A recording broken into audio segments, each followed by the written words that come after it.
Graça e paz, a paz de Deus, Shalom Adonai, a paz do Senhor Jesus sobre a tua vida, meu querido e minha querida. Boa tarde, ou bom dia, ou boa noite. O meu nome é Júlio Ronque, estou pastor aqui na Igreja Metodista Livre de Rio Preto. Hoje, 17 de novembro de 2024. Olha o tema aí, fala para quem está do lado aí. O papel da Igreja de Cristo. O papel da verdadeira Igreja de Cristo, irmãos. O subtema, olha que legal, Evangelho é salvação. A igreja, ela precisa estar preocupada com salvação. Todas as outras demais coisas são secundárias, irmãos. O que Jesus falou para Marta e Maria, lembra? Uma só coisa é necessária, era a respeito da salvação. Vamos lá para Mateus capítulo 9. Enquanto os irmãos vão procurando, é o verso 35. Mateus 9, 35. Eu vou fazer aquele meu jabá aqui, olha, aproveite, se inscreva no nosso canal no YouTube, @IMEL Rio Preto, ou Metodista Livre Rio Preto. Nós estamos no YouTube, estamos no X, no Facebook, no Instagram, nas principais redes sociais. Entra lá, curte as nossas fanpages, as nossas páginas, divulga esse trabalho maravilhoso. Para quem sabe, esses cultos estão ficando gravados, tanto no Facebook quanto no YouTube. No YouTube a gente edita apenas a pregação, então no YouTube a gente tenta condensar, fazer a palavra, ficar um vídeo um pouco menor, e vai tendo esse alcance maravilhoso à internet. Acharam aí? Mateus 9, 35 e 36, eu vou ler primeiro na Nova Tradução, que é a tradução que a gente adotou aqui na igreja, a Nova Tradução na linguagem de hoje. Mateus 9, capítulo 35 e 36. Jesus andava visitando todas as cidades e povoados. Ele ensinava nas sinagogas, anunciava a boa notícia sobre o reino e curava todo o tipo de enfermidades e doenças graves das pessoas. Verso 36, irmãos.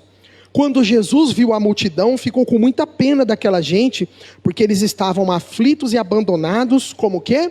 Como ovelhas sem pastor.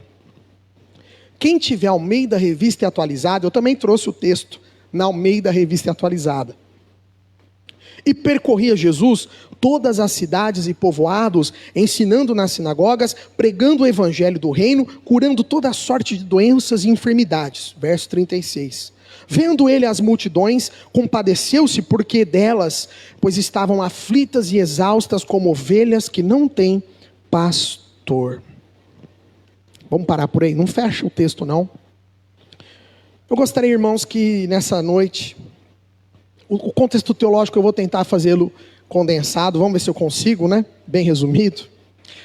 A gente, na verdade, vai dar, esse Mateus 9, olha que interessante, irmãos, Deus está dando no nosso coração uma sequência de acontecimentos, Então, no domingo anterior, nós falamos a respeito, no domingo retrasado, nós falamos sobre o vinho novo, lembra da mensagem do vinho novo? E era justamente o que? A história da conversão de Mateus, Levi, que era aquele cobrador de impostos, que estava ali em Cafarnaum na coletoria. E é interessante que agora a gente está lendo aqui o próprio Levi contando a história, porque o livro de Mateus foi escrito por ele. E interessante que ele está dando a continuidade, Alguns teólogos dizem que não teria sido em sequência esses acontecimentos, no sentido de que no mesmo dia. Eram fatos, em vários dias, e aí alguns teólogos acreditam que teria sido desta maneira. Mas Mateus aqui ele faz um resumo de alguns acontecimentos importantíssimos, e eu acredito que é resumo por quê? Porque eu acredito que Jesus ele curou muito mais do que isso que Mateus registrou na Bíblia.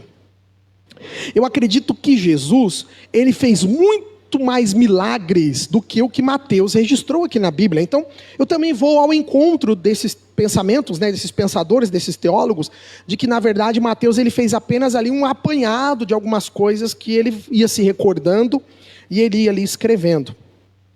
E aqui Mateus ele começa falando para a gente no 9, a respeito, principalmente aqui nesse versículo, da cura da filha de Jairo, que é muito interessante quando a gente estuda, Jairo, ele era o principal da sinagoga em Cafarnaum. Ele era, vamos assim dizer, o pastor lá da igreja em Cafarnaum. E olha que interessante, quando ele ouviu os rumores de curas, de milagre, ele foi correndo ao encontro de Jesus, e no caminho, o que aconteceu? A mulher do fluxo de sangue toca na orla, toca naquelas pontas, né, da capa de Jesus. Olha que interessante, aquela mulher, 12 anos sofrendo, foi curada. Então, você vê que Mateus vai fazendo uma sucessão de curas, aqui no capítulo 9, de muitos milagres, né? Chegou lá na casa de Jairo, o que tinha a menina? A menina estava morta. Já estava os tocadores de flauta. É interessante que os sinóticos, né, eles vão se complementando, e alguns escrevem mais, outros escrevem menos, mas a gente, pelos sinóticos, a gente lê que já estava o pessoal, era costume naquela época, né, quando havia ali, estavam fazendo o velório, que já começava todos aqueles preparativos, já estava o pessoal lá chorando, pranteando, tocando flauta, e Jesus chega lá e ele fala para a menina: levanta, menina. Ela não estava de maneira alguma morta, mas Jesus ressuscita aquela criança. Acontecimentos esses que ocorreram em Cafarnaum, quando também Mateus conta que Jesus, ele cura um homem que foi liberto instantaneamente da sua mudez. Inclusive é interessante que na Bíblia, né, eles registraram ali que seria um endemoniado, e a Bíblia fala que aquele homem instantaneamente foi curado. E aí no final desse capítulo 9, Mateus, eu queria trazer, todos esses milagres, explicar um por um no capítulo 9, para a gente vendo a continuidade do que Jesus estava fazendo, operando tantos sinais, Jesus estava operando tantas maravilhas. E aí no final do capítulo 9, olha que interessante, Levi, ou Mateus, ele sucinta, ele traz um resumo para nós do que Jesus estava fazendo. E ele diz aqui onde a gente leu: Jesus percorria todas as cidades, Jesus ensinava nos templos, nas sinagogas. Terceiro, Jesus pregava o evangelho. Olha que interessante, Mateus fez um resumo do que Jesus fazia. Jesus curava toda a sorte de doenças. E por último, Mateus explica para a gente que Jesus, ele se compadeceu daquela multidão, porque aquelas pessoas pareciam o quê? Elas pareciam os filhos de Deus, né? O povo de Israel, sem pastor, ovelhas perdidas. E é justamente aqui no verso 35 que Mateus, ele começa a condensar esse papel maravilhoso de Jesus. É o resumo do que é o papel da igreja de Cristo. É o resumo de qual foi o motivo da encarnação de Jesus. Que era o quê? Difundir as boas novas, anunciar as boas novas, propagar o evangelho, espalhar a notícia do reino. Esse é o papel de Jesus e da sua santa igreja. E aí essa semana,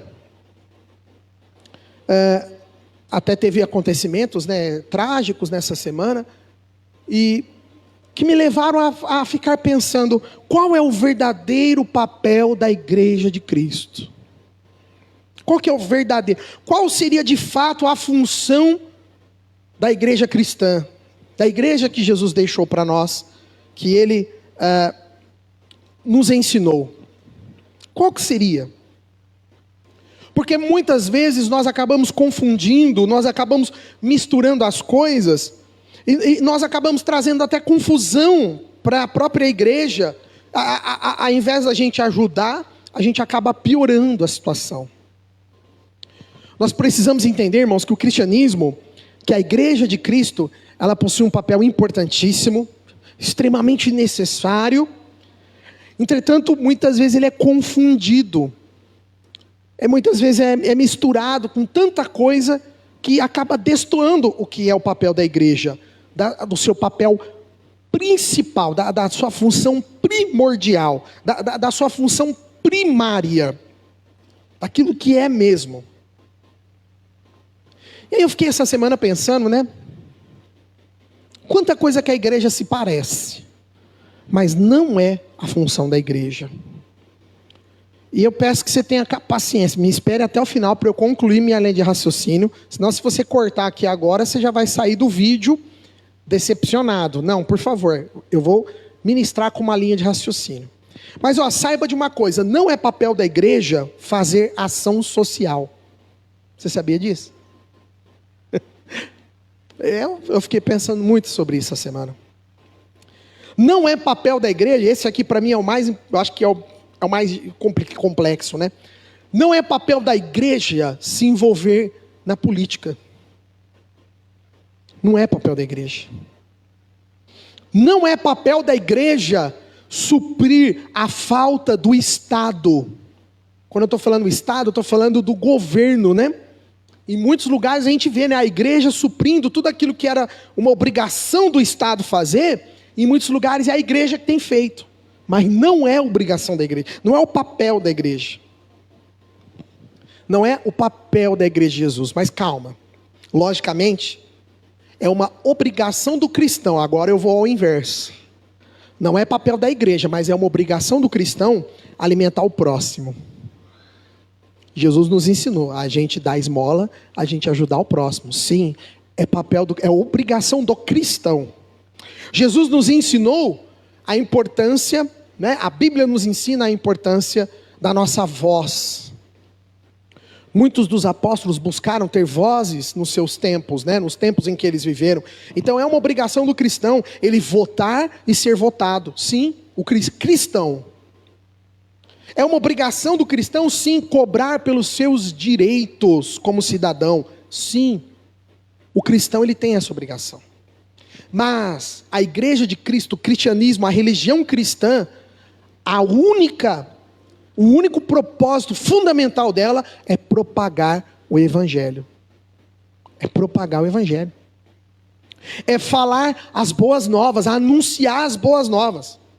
Irmãos, quando a gente começa a estudar o período que Jesus esteve encarnado na terra, teve um fato que me chamou muito a atenção no livro de João.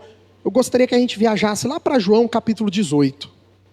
Aqui João está narrando um pouco, justamente o momento em que Jesus foi capturado na quinta-feira, e ali na quinta-feira, Jesus foi levado para a casa de Anás, depois ele foi levado para a casa de Caifás, e depois já na manhã da sexta-feira, ele foi apresentado ao governador Pilatos. Pilatos aproveitou a oportunidade que Herodes Antipas, ele estava ali na Judéia, só que ele era o governador da Galileia. E aí ele vira e fala, peraí, Jesus ele não é cidadão da Galileia? Então eu vou chutar esse problema aqui, ó. Ele meteu um chute, né? É coisa mesmo é sensacional, né? Ele foi e chutou para Herodes. E aí Herodes devolveu para ele e falou, não, esse problema é teu. E voltou para a mão de Pilatos. E olha o que acontece aqui, que o apóstolo João narra para a gente. João, capítulo 18, verso 36, do diálogo entre Jesus e Pilatos. Na nova tradução na linguagem de hoje. Jesus respondeu, preste atenção igreja, o meu reino não é deste mundo. Se o meu reino fosse deste mundo, os meus seguidores lutariam para não deixar que eu fosse entregue aos líderes judeus. Mas o fato é que o meu reino não é deste mundo. Precisamos ler de novo? Isso aqui é o Júlio que falou? Não. Tem até Bíblia, aquela Bíblia que quando a palavra é de Jesus, está em vermelho. Isso é palavra do próprio Jesus. É o diálogo que Jesus teve com Pilatos. Pilatos era o governador da Judéia. Ele governava a Judéia e Samaria. Ele era governador romano. E olha que interessante, né? Olha como a política ela é uma coisa intrigante. Por isso que a igreja de Cristo não deve se envolver nisso. Os judeus odiavam Pilatos. Vocês sabiam disso? Primeiro, lógico, porque ele era romano. E olha que interessante, Jesus, o nosso Salvador, Deus preparou bem. Você já parou para raciocinar um pouquinho? Que a época que Deus preparou para Jesus encarnar na terra foi justamente no momento em que a nação dele, o povo dele, estava dominado militarmente por uma outra nação. Olha que interessante. Jesus não poderia ter vindo um pouco antes? Mas ele veio justamente, irmãos, no momento de crise política. Jerusalém, Israel, os hebreus, os judeus estavam passando por uma crise política naquele momento. E os judeus odiavam Pilatos, porque quando Pilatos foi ordenado ali, né?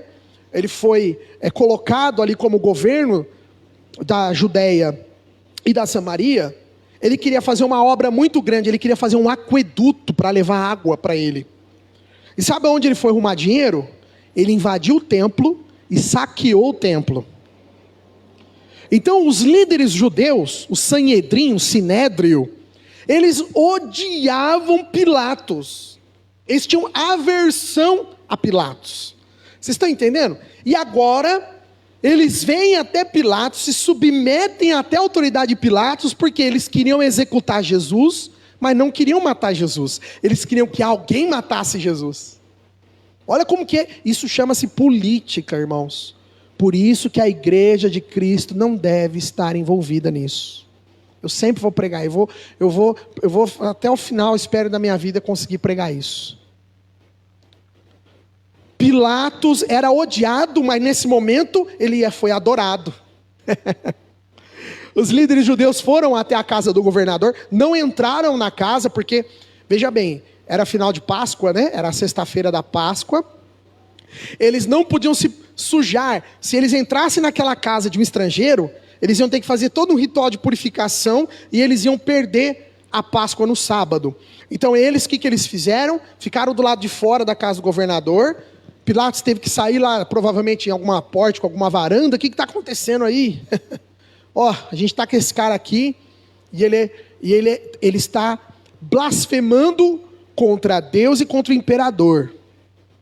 Olha a conversa dos líderes judeus. Ele está criando uma revolta e ele está se intitulando o rei dos judeus. E aí nesse momento então Pilatos, traz ele para mim.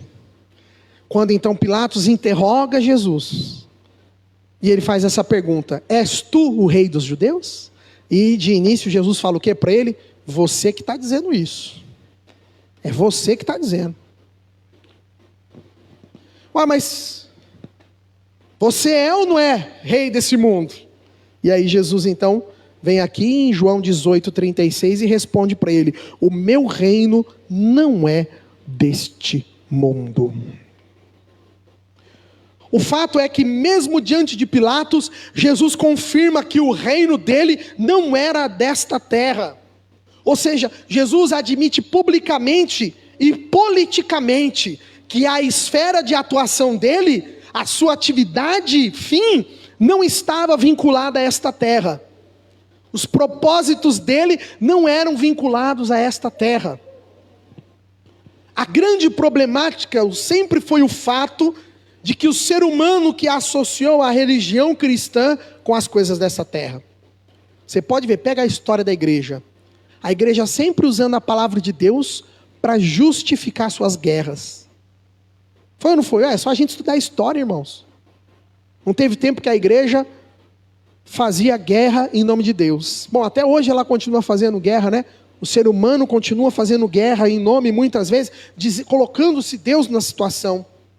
Mas na verdade é um engano, irmãos. Porque o cristianismo, além de ser... o cristianismo ele está voltado para as questões além terra. Além desta vida. O cristianismo, as nossas boas novas estão relacionadas a fatos vindouros de uma nova terra, de uma nova era, de um novo reino. Há um grande engano, porque o cristianismo ele é a porta para uma vida além terra.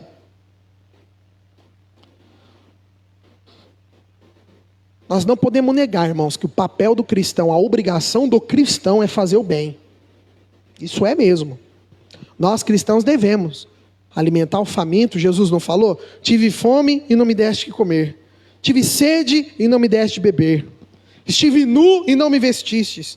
Estive preso e não me visitaste. Jesus, ele ensinou tudo isso. O próprio apóstolo Tiago, quem quiser ler depois, Tiago capítulo 1, verso 27. Lá na Nova Tradução ele diz para nós que a religião pura e verdadeira, o que ela é? Ajudar os órfãos e as viúvas. É o papel da igreja, irmãos.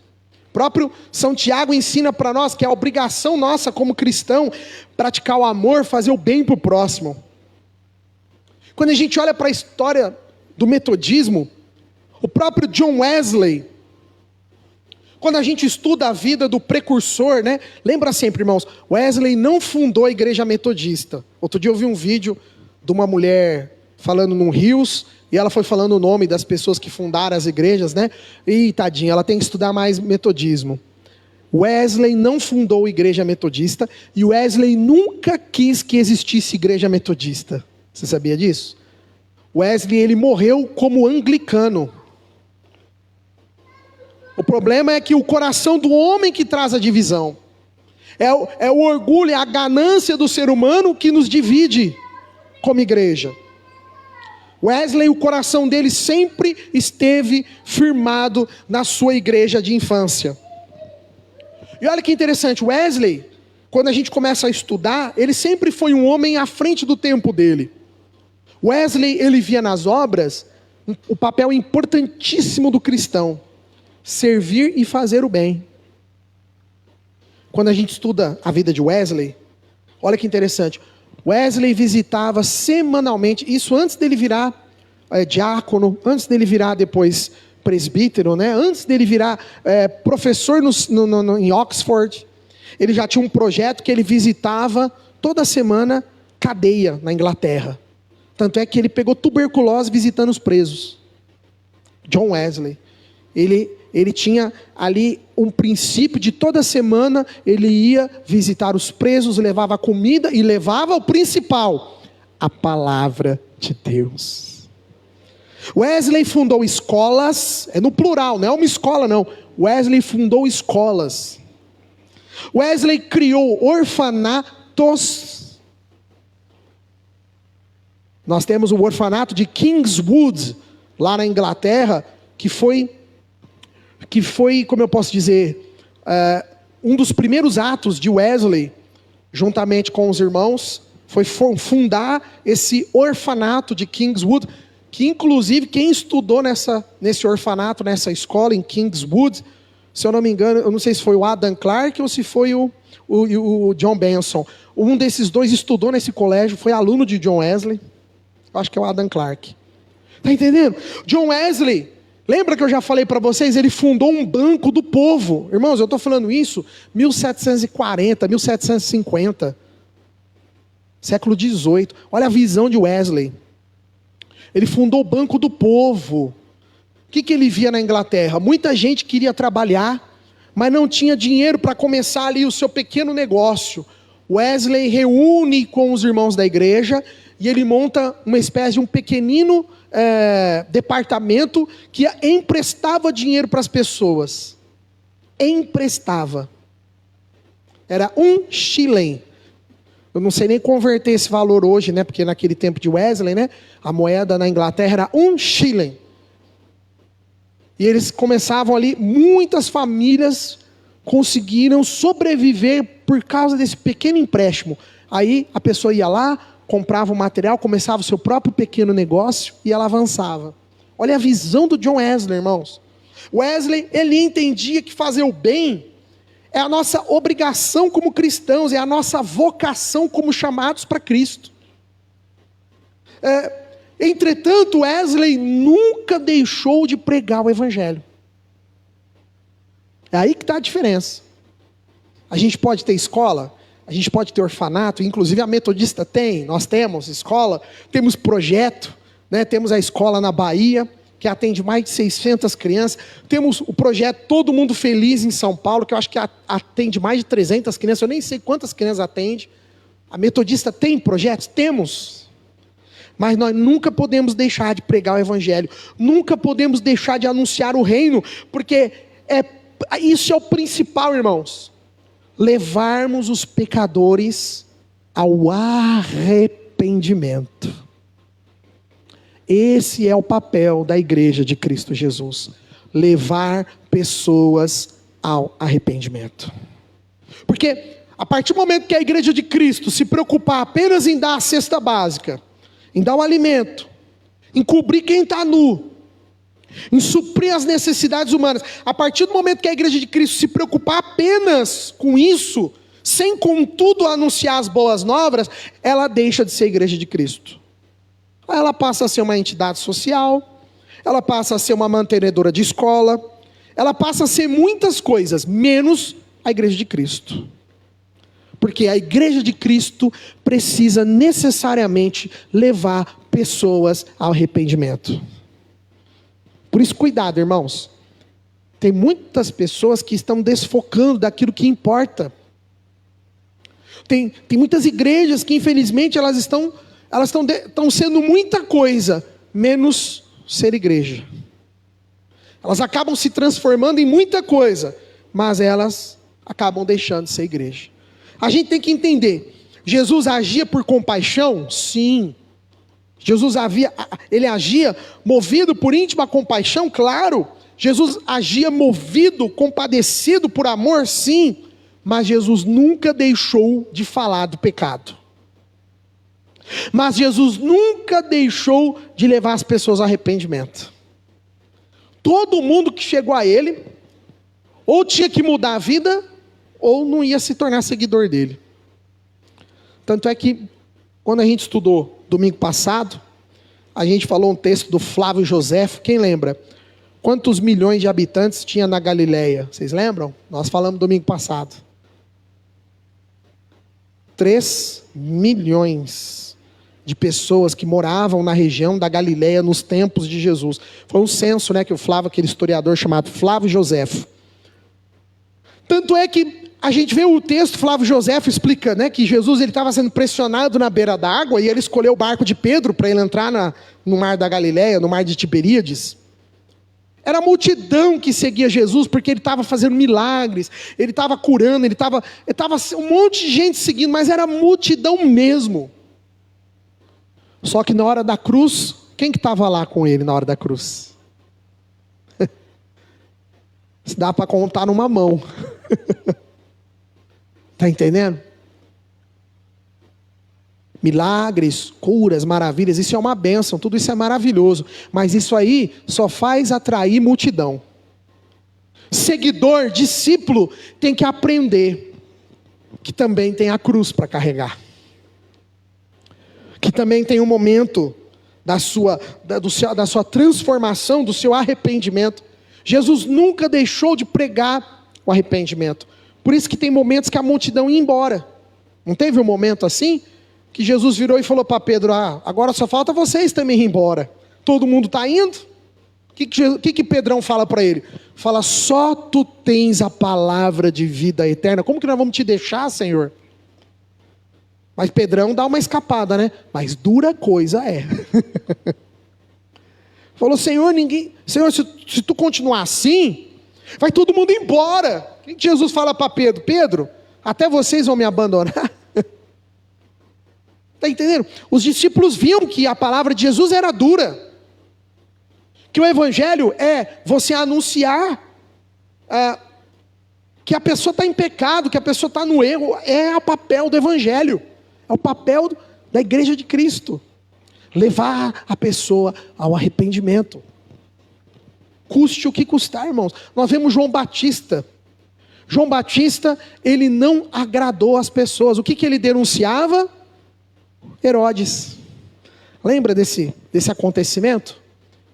O que aconteceu? Herodes, ele queria um novo casamento, e ele abandona a sua esposa, e ele se envolve com uma nova mulher. Não é isso? E o que a gente vê? João Batista, quando ele anunciava, ele criticava o governo de Herodes. Ele criticava o que Herodes estava fazendo, dizendo que era errado. O que aconteceu com João Batista? Foi decapitado. Ele pagou um preço terrível, ele pagou a própria vida. Porque ele queria levar as pessoas ao arrependimento. O evangelho é isso, irmãos. é nós entendermos que somos pecadores, que precisamos melhorar todos os dias, que precisamos do perdão do nosso Deus. E é interessante que Jesus usa aqui no livro de Mateus uma palavrinha que ela é repetida no Novo Testamento 34 vezes, irmãos. Olha a importância dessa palavra arrependimento. Ela é repetida no Novo Testamento 34 vezes. Então, peraí, acho que é importante, não é? Para ela ser repetida tantas vezes, no grego significa metanô, que significa mudar a mente, arrepender-se, mudar para melhor, reconsiderar. Por isso que tem o metanô. Esse é a mudança, o metanô é a mudança mesmo que a pessoa ela se torna, tornar-se. Por isso que é interessante que no grego, né, no hebraico, perdão, tem momentos da Bíblia que a gente fala, né? Se o meu povo tornar-se a mim, é isso aí, se arrepender. A gente vê muito isso na palavra do profeta Isaías, né? Jeremias também, tornar, é virar-se para o Senhor, arrepender-se dos seus pecados. E aí eu fiquei pegando algumas passagens importantes com a temática do arrependimento. E a primeira delas está lá no livro de Atos. Eu já estou encerrando. Vamos lá, Atos capítulo 2. Atos capítulo 2. Aqui foi interessante. São Lucas, que escreveu o livro de Atos, ele registra aqui o momento da descida do Espírito Santo, que nós da igreja cristã chamamos de Pentecoste. Então esse dia foi o dia que a igreja recebeu o Consolador, que a igreja recebeu o Espírito Santo. Então foi declarado o dia de Pentecoste.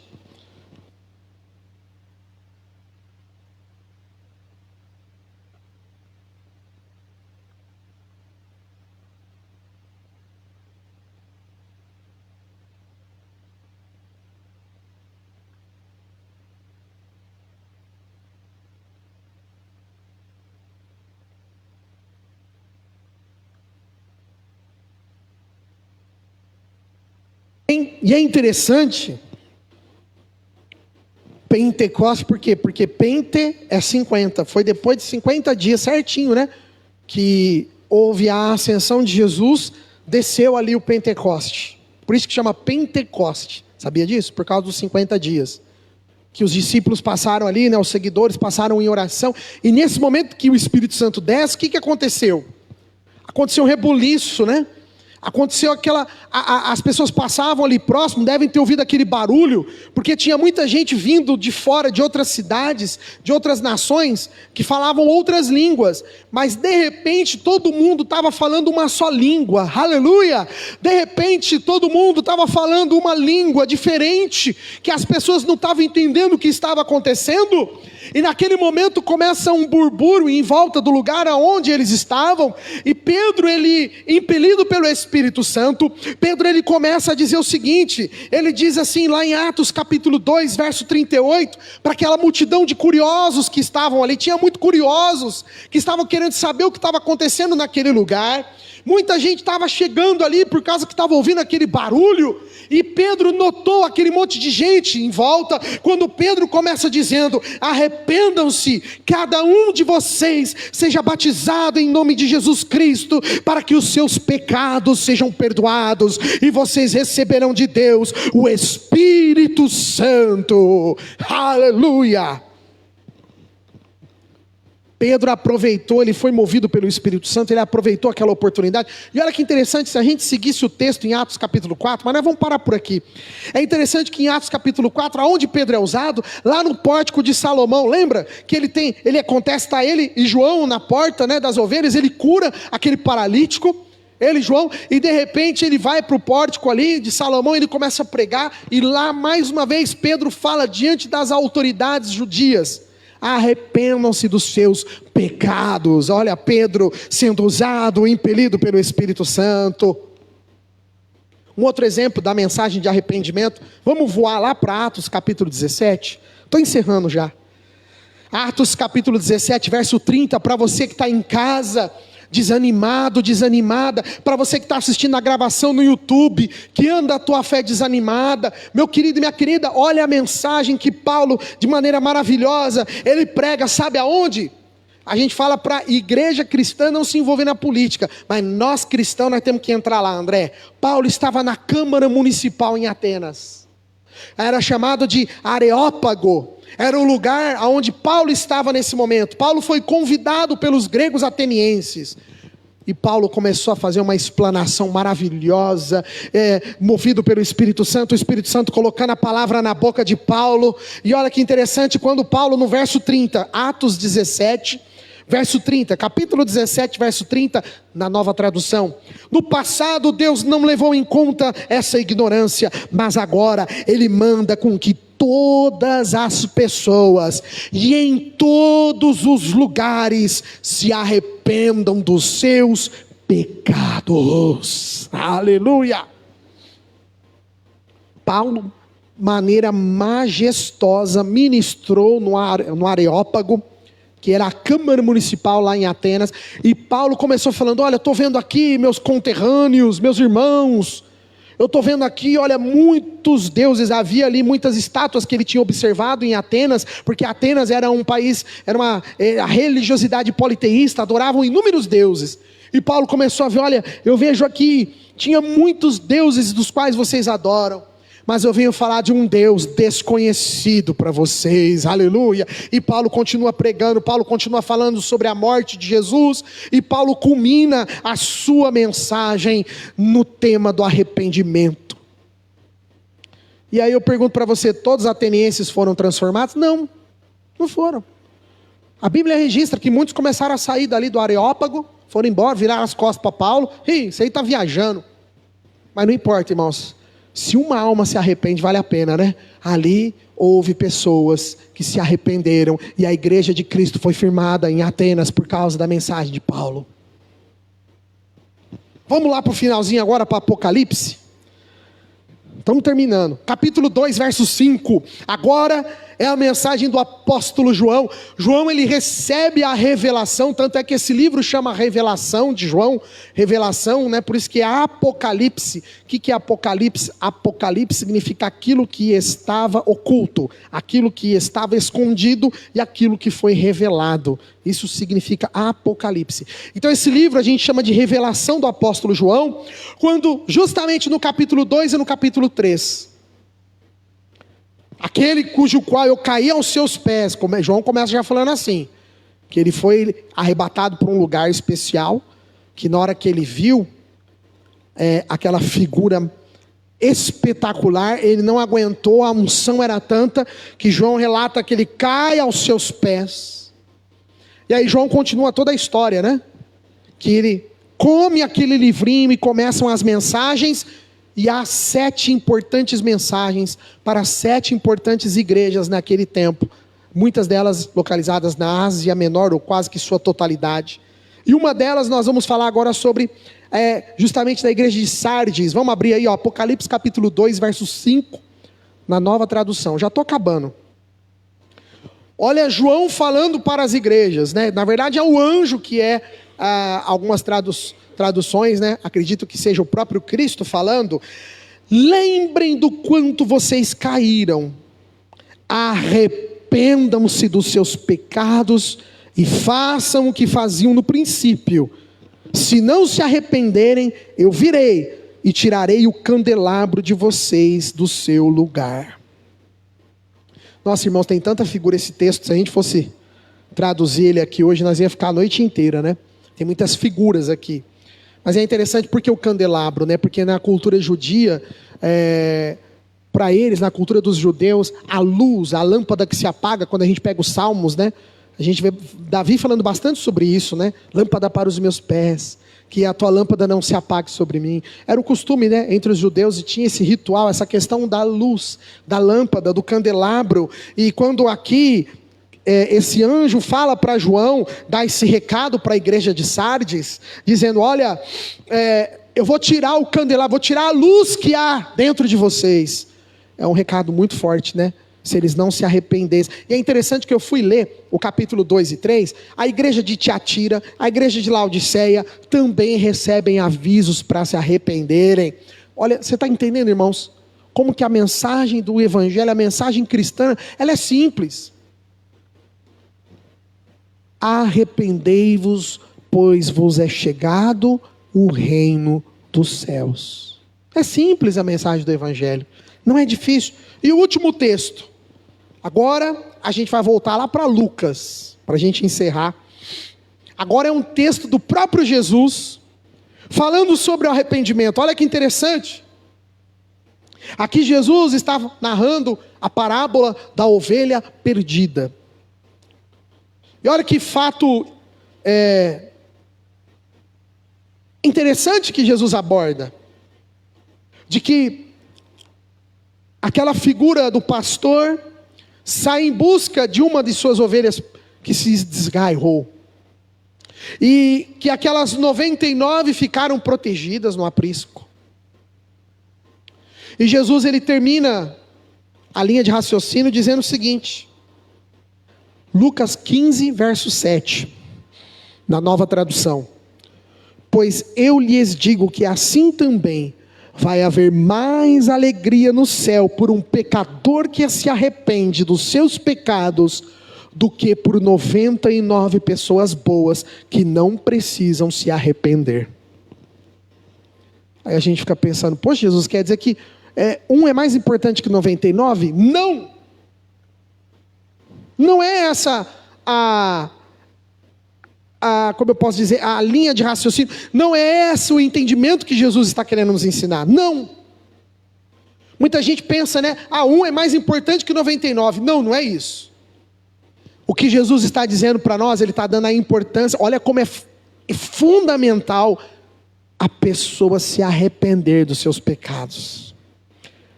Que o céu para receber uma pessoa arrependida. Vai ter alegria nos céus, irmãos. Olha que maravilha.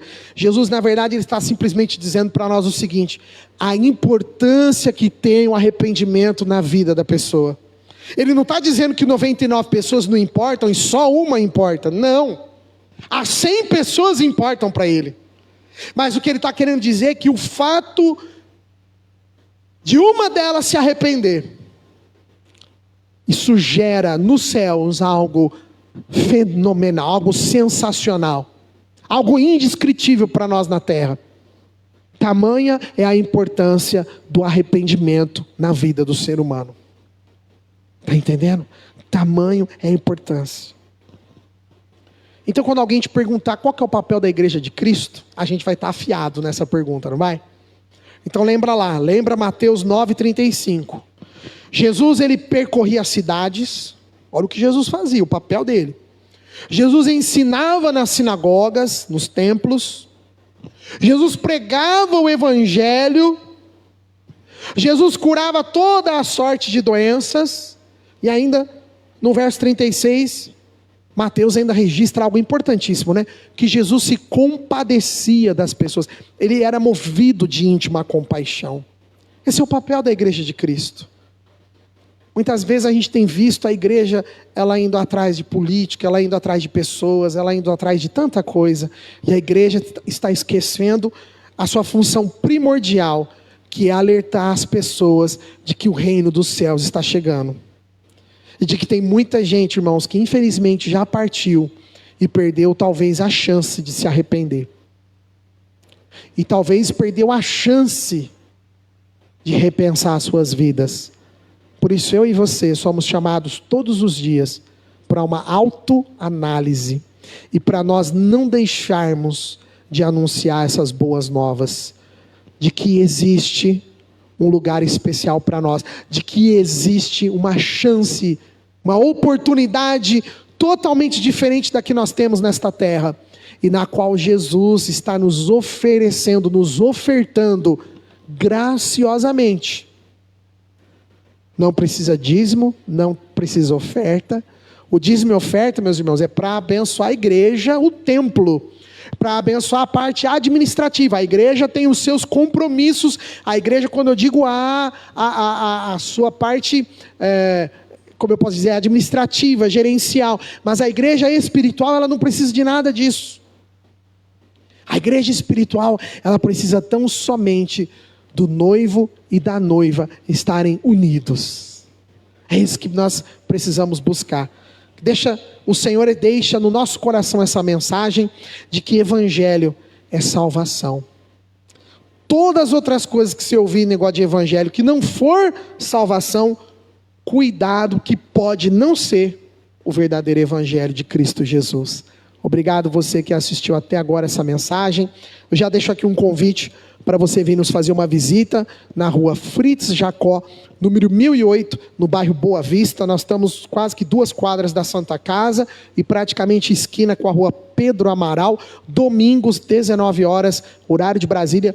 Na frente da igreja praticamente tem um ponto de ônibus. Você é o meu convidado e a minha convidada especial para estar com a gente aqui um dia presencialmente, em nome de Jesus.